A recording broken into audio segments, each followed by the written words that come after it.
Waalaikumsalam warahmatullahi wabarakatuh. Selamat pagi semuanya. Pagi.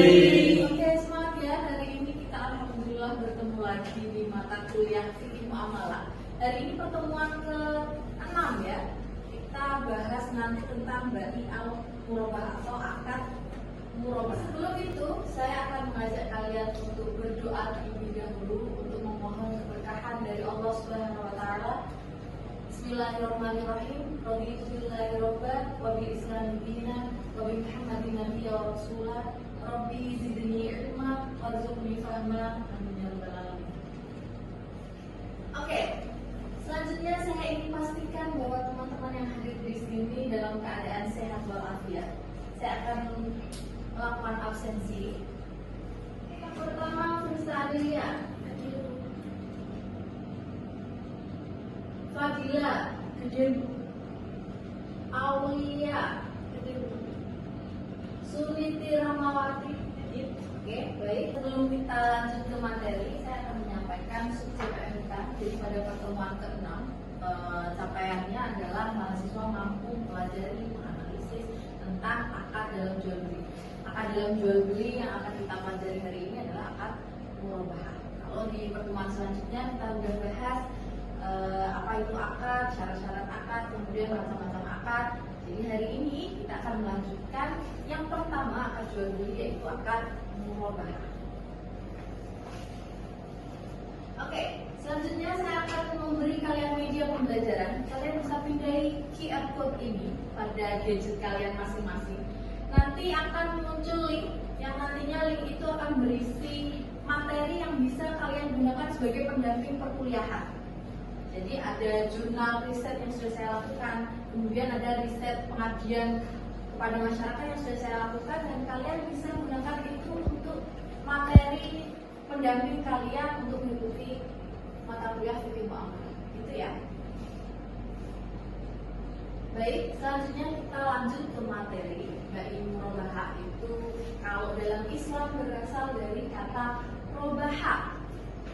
Jadi ba'i murabah ini artinya dari kata rifun yang artinya tumbuh. Tumbuh di sini maksudnya apa? Tumbuh, berkembang dan bertambah. Jadi maksudnya adalah ini adalah akad jual beli yang barangnya ini ada harga jualnya, ini kemudian bisa ditambah dengan tambahan keuntungan yang disepakati.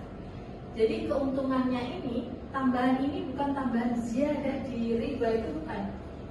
Kan kalau riba itu tidak boleh karena ada ziyadahnya ya, dari ribanya. Kalau ini adalah keuntungan yang disepakati antara kedua belah pihak. Jadi menurut fatwa di MUI, akad murabah itu jual beli yang harga belinya dia pada pembeli dan pembeli bayaran dengan harga yang sudah disepakati. Landasan syariahnya, jadi Allah jelas dalam Al-Quran ada wa halallahu bai'a wa harrama riba. Jadi Allah menghalalkan jual beli dan mengharamkan riba. Jadi kalau kalian ingat-ingat, ini dasar hukumnya apa? Wa halallahu bai'a wa harrama riba. Itu ya, landasan syariah, landasan Al-Qurannya jelas. Di dalam Al-Quran ada di Al-Hadis. Kemudian rukun-rukunnya, kenapa harus ada rukun-rukun? Karena akad ini kalau tidak ada rukun-rukunnya, salah satu dari rukun ini tidak terpenuhi, maka akad tersebut tidak bisa berlangsung. Contoh rukunnya apa saja? Yang pertama adalah ba'i, penjual. Jadi harus ada penjual di dalam akad. Kemudian harus ada pembeli, ada barang yang diperjualbelikan. Maksudnya apa? Karena kan ini akan jual beli, berarti kan ada barang yang dijual belikan, ya kan? Contohnya kalau jual beli kendaraan, ya berarti barangnya apa? Kendaraan. Kemudian ada saman. Saman ini apa? Saman adalah harga barang.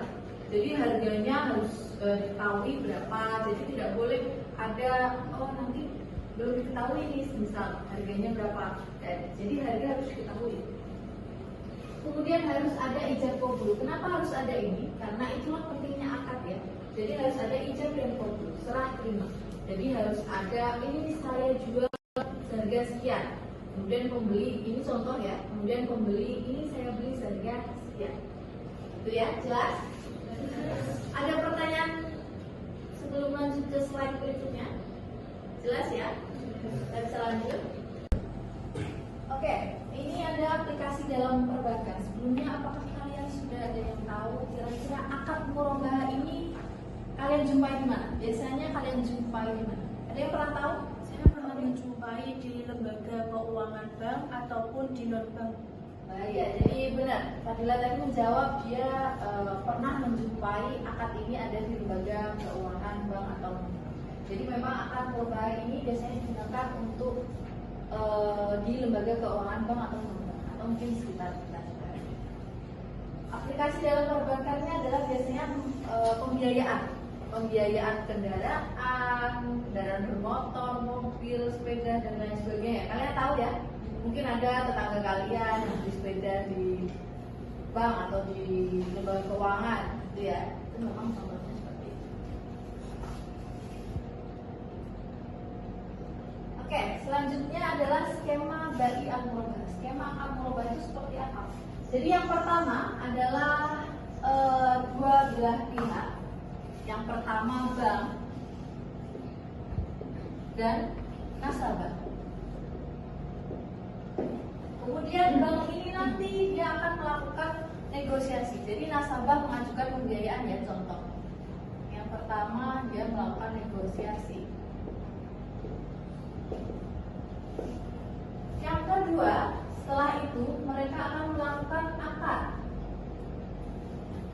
Jadi setelah negosiasi apakah harganya sesuai dengan kedua belah pihak, kalau setuju ya berarti akadnya dilanjutkan. Kemudian setelah itu adalah akad jual beli. Yang ketiga, banknya ini nanti ke pemasok ya, misalnya pemasok barangnya, contoh sepeda ya, berarti ya ke dealer motor dan sebagainya.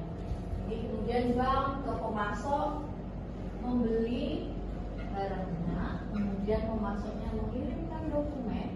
Setelah itu banknya ini mengirimkan kepada nasabah. Misal tadi motor ya berarti motornya dikirim pada nasabah. Kemudian setelah itu melakukan urus dokumen dan nasabah membayarkan kewajibannya kepada bank. Gitu ya. Oke, syaratnya apa? Syaratnya adalah penjual harus memberitahu biaya modal kepada nasabah. Jadi harus jelas ya, biaya modalnya berapa. Yang kedua, kontrak pertama harus sah sesuai dengan rukun yang ditetapkan, serta tidak boleh ada riba dalam akad ya. Dalam akad muamalah ini, akad murabahah tidak boleh ada riba. Selanjutnya, penjual harus memberitahu kepada pembeli jika terjadi barang cacat atau mungkin terjadi kesalahan barang, harus tahu kondisinya. Kemudian penjual harus menyampaikan semua hal yang berkaitan dengan pembeli. Jadi harus kasih tahu ini harganya sekian, kemudian nanti bagaimana pembayaran. Manfaatnya apa? Risikonya masih bisa diantisipasi. Kemudian sistem baik murabahahnya sangat sederhana. Tapi harus ada risiko yang harus diantisipasi juga. Salah satu risikonya adalah kelalaian nasabah. Jadi biasanya nasabah itu ada yang menunggak pembayaran atau mungkin lupa membayar. Itulah, ini termasuk risiko-risiko yang memang harus diantisipasi. Kemudian ada fluktuasi harga. Ada juga penolakan nasabah terhadap barang, bisa juga dijual, gitu ya. Oke, ada pertanyaan? Kalau tidak ada, jadi saya akan menampilkan video pembelajaran. Video ini akan membahas tentang mengapa perlunya akad. Jadi kalau memang dalam orang berbisnis, orang jual beli, ini kan akad jual beli ya yang saya bahas. Jadi orang berbisnis, orang jual beli biasanya yang difokuskan hanya personal selling, marketing, advertising seperti itu ya. Padahal jauh daripada itu ada hal dalam Islam yang wajib kita pahami atau kita terapkan adalah akad. Itu ya. Akan saya tampilkan videonya, kalian bisa memahami dan pelajari videonya. Assalamualaikum warahmatullahi wabarakatuh. Jadi sebagian orang atau mungkin ada beberapa orang yang berpendapat bahwa persoalan akad adalah masalah yang sepele. Jadi dalam bisnis atau dalam jual beli ada sebagian orang yang berpendapat bahwa yang paling penting dalam hal jual beli adalah personal selling atau advertising atau bahkan marketing dan lain sebagainya. Padahal jauh daripada itu, ada hal yang harus benar-benar diperhatikan dalam Islam. Jadi dalam bermuamalah, jadi ada hal yang paling penting yang harus diperhatikan adalah akad. Kenapa demikian? Karena akad ini nanti akan mempengaruhi sah atau tidaknya harta yang kita dapatkan.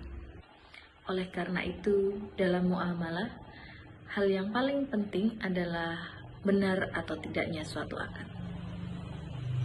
Setelah kita memahami materi, tadi sudah saya sampaikan ya, terkait akad murabah. Jadi tahu ya akad murabah itu apa? Tahu, oke. Mungkin ada yang tahu, bisa menyampaikan ke saya akad murabah itu apa? Oke, Aulia, silakan. Akad murabah itu suatu akad yang transaksi jual beli di mana si penjual dan pembeli menyepakati laba atau keuntungan yang disepakati berdua. Baik, terima kasih.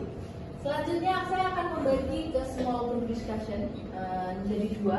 Yang satu adalah grup 1, yang satu grup 2. Bisa langsung geser? Ini Lala langsung ke kanan ya, langsung geser ya. Bagikan tugasnya, tugas ini bisa kalian analisis bersama teman-temannya. Silakan klikkan, boleh nanti analisis bersama-sama.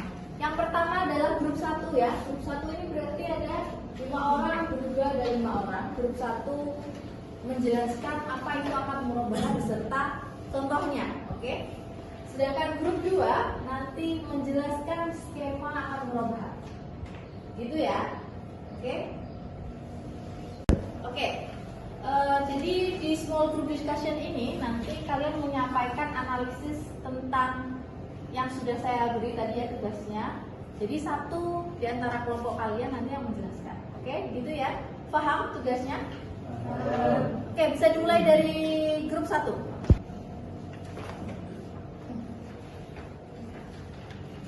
Assalamualaikum warahmatullahi wabarakatuh. Kami dari tim 1 akan menjelaskan apa itu tentang akad murabah yang sudah dijelaskan tadi. Saya akan sedikit menjelaskan akad murabah adalah akad jual beli dengan tambahan keuntungan atau disepakati yang dari awal.